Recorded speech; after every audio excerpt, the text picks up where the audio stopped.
कक्षा 7 के सभी विद्यार्थियों का मेरे चैनल में हार्दिक स्वागत है। और आज मैं उपस्थित हूँ आपका पाठ 6 साप मुक्ति पाठ लेकर। ये एक कहानी है, तो इसे तो आपको अपने आप ही पढ़ना है। आप पढ़ेंगे तो आपको अभ्यास भी होगा और कहानी समझ में आएगी। यदि कहीं पर कोई दिक्कत हो तो कृपया बताइएगा, मेरे कमेंट बॉक्स में लिखिएगा। और ये कहानी जो है वो दो दोस्त हैं, बब्बू और मंटू।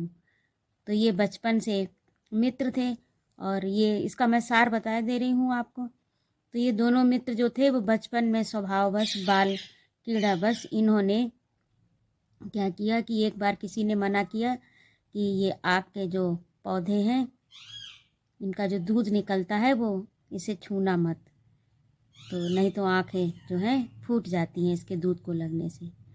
तो इनको मना किया गया, लेकिन इन्होंने क्या किया कि इनके लिए तो ये जानकारी बहुत विस्मयकारी थी।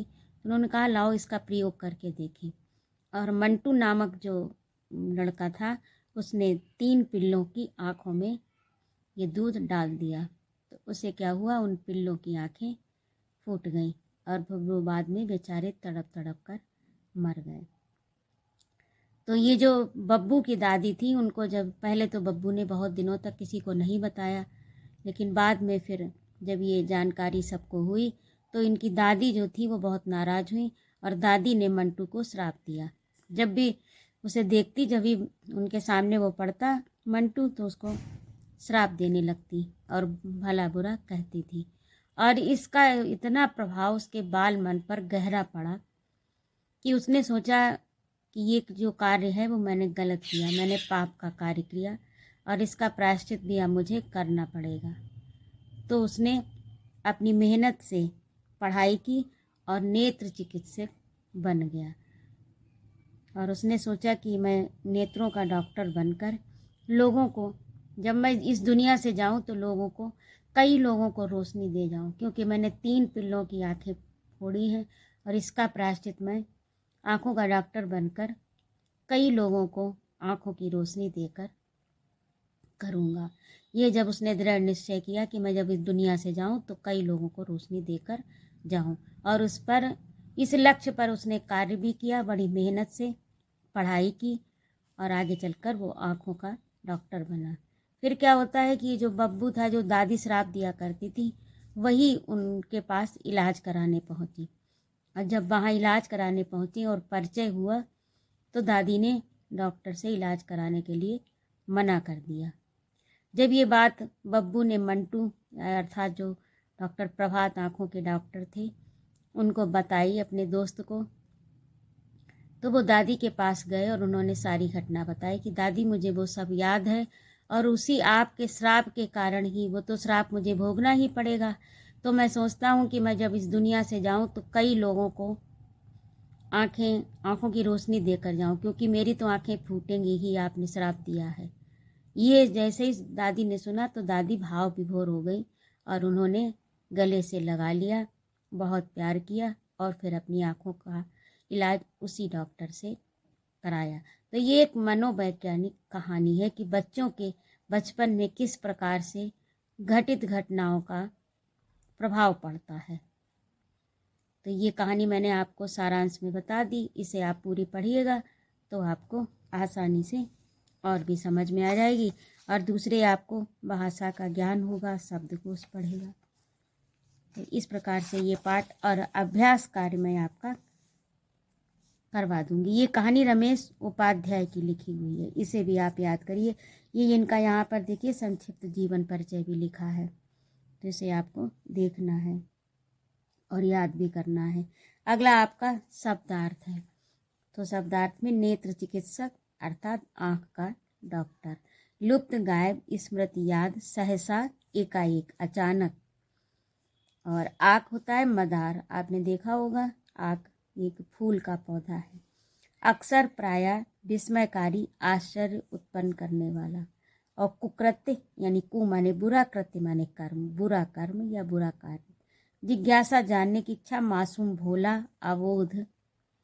और बाल सखा बचपन का मित्र। तो इस प्रकार से ये आपके शब्दार्थ हैं, इन्हें आप अपनी उत्तर पुस्तिका में लिखिए और याद करिए। अगला आपका है प्रश्न अभ्यास में कुछ करने को।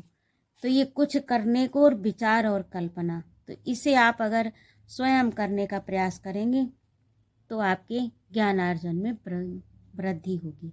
और यदि आपको कोई समस्या आती है तो आप कमेंट बॉक्स में लिख सकते हैं। अब अगला आपका है पाठ से, तो इसमें आपके प्रश्न उत्तर हैं। तो प्रश्न आप अपनी पुस्तक से देखिए और यहाँ मैंने इसके उत्तर लिखे हैं। तो पहला है डॉक्टर प्रभात को अपने बचपन की घटना। कौन सी घटना आपने कहानी में पढ़ा है? पिल्लों की आंख फोड़ने वाली तथा दादी का दिया हुआ श्राप दादी के चेहरे को देखकर याद आ गया और इसी दुखदाई स्मृति से उनका चेहरा काला सा हो गया। ठीक। और दूसरा है आपका मंटू ने बचपन में पिल्लों की आंखें फोड़ी थी, इसी पाप का प्रायश्चित उसने नेत्र चिकित्सक बनकर किया। उसने अपने पाप का प्रायश्चित कैसे किया? आंखों का डॉक्टर बनकर। प्रश्न नंबर 3 में देखिए, जब दादी ने कहा बेटा मैं तो बुढ़ापे की मारी हूँ, ये दादी ने कहा था, तो डॉक्टर प्रभात ने जवाब में दादी से ये वाक्य कहा। और प्रश्न 4 में है बचपन में डॉक्टर प्रभात ने पिल्लों की आंखें फोड़ी थी, इसीलिए दादी उनसे इलाज करवाना नहीं चाहती थी। बाद में जब प्रभात ने कहा कि दादी मैं उस पाप को तथा आपके द्वारा दिए गए श्राप को आज तक नहीं भूला हूँ, तो इसीलिए मैं अब लोगों की आंखों का इलाज कर प्रायश्चित कर रहा हूँ। और जैसे ये बात दादी ने सुनी तो वो इलाज के लिए तैयार हो गई। डॉक्टर प्रभात के कहने पर वो तैयार हो गई। अब अगला है आपका भाषा की बात। भाषा की बात में आपके ये मुहावरे हैं, विलोम शब्द हैं। तो नई का विलोम होगा पुरानी, ठंड का गर्मी, पाप का पुण्य, बूढ़ा का जवान। अब अगला है आपका भाषा की बात। तो इसमें विलोम शब्द हो गए आपके। अब देखिए मुहावरों का अर्थ एवं प्रयोग। तो इसमें पहला है, यहाँ पर मैंने 3 लिख दिया, यहाँ पर 2 है।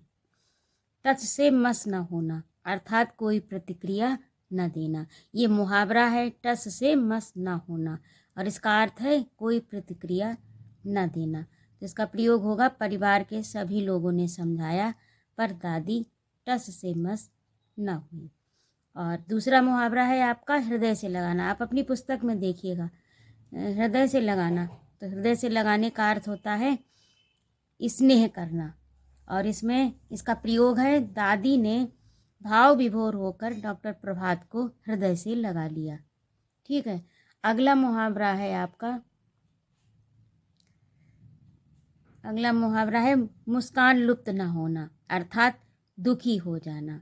अब इसका प्रयोग है कि दादी का चेहरा देखकर डॉक्टर प्रभात की मुस्कान लुप्त हो गई ना। आपने कहानी पढ़ी है तो उसे बचपन वाली बात याद आ गई, वही पिल्लों का आँख फोड़ना और दादी के श्राप को याद किया तो उसके चेहरे की मुस्कान लुप्त हो गई। ठीक है। तो इस प्रकार से आपके ये मुहावरे हो गए। और अगला है आपको इसमें ये लड़कपन। अगला आपका है, इसमें आपको पन लगाना है। जैसे बच्चा शब्द में पन प्रत्यय लगाकर बचपन शब्द बना, जो कि भाववाचक संज्ञा है। और इसी प्रकार जो शब्द दिए हैं इनमें पन लगाकर भाववाचक संज्ञा बनाना है। तो पहला है लड़कपन, और अपना का होगा अपनापन। ठीक है, अपनापन। और अनाड़ी का होगा अनाड़ीपन। इसमें केवल यही जोड़ना है बस, अनाड़ीपन। ठीक है। और अगला है रूखा। तो रूखा का हो जाएगा रूखापन। ठीक है। तो इस प्रकार से ये आपके प्रत्यय भी हो गए, भाववाचक संज्ञा में प्रत्यय लगाना जो था वो आपका पूरा हुआ। और अगला है आपका, इसमें कारक पूछे गए हैं। तो ये जो रेखांकित शब्द हैं इसमें कारक बताइए। प्रश्न संख्या 5 में निम्नलिखित वाक्यों में रेखांकित पदों के कारक बताइए। तो का है संबंध कारक, का भी है संबंध कारक, और गा में है अधिकरण कारक, और घा में कर्म कारक। ठीक है, तो इस प्रकार से ये आपका पाठ पूरा हुआ। यदि आपको कुछ समझ में ना आया हो तो कृपया मेरे कमेंट बॉक्स में कमेंट करिएगा। और यदि आपको मेरा पढ़ाना अच्छा लगा हो तो मेरे चैनल को सब्सक्राइब भी कीजिए, लाइक कीजिए और कमेंट कीजिए। स्वस्थ रहिए, सानंद रहिए, खूब ज्ञान अर्जन करिए। जय माँ भारती।